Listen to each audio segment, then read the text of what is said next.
If you've lost access to the email associated with your Lyft account, you can still recover your account by following these steps. This guide will help you navigate the recovery process. Step 1. Open the Lyft app or website. Start by launching the Lyft app on your mobile device or visiting the Lyft website on your computer. Make sure you have a stable internet connection. Step 2. Click on Forgot Password. On the login screen, look for the Forgot Password link. Click on it to initiate the account recovery process. Step 3. Enter your phone number. When prompted, enter the phone number linked to your Lyft account. This is crucial as Lyft will use this number to verify your identity. Step 4. Receive verification code.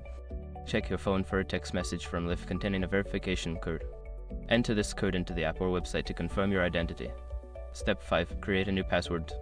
Once your identity is verified, you will be prompted to create a new password. Choose a strong password that you haven't used before to secure your account. After completing these steps, you should be able to access your Lyft account without needing your email. If you encounter any issues, consider reaching out to Lyft support for further assistance.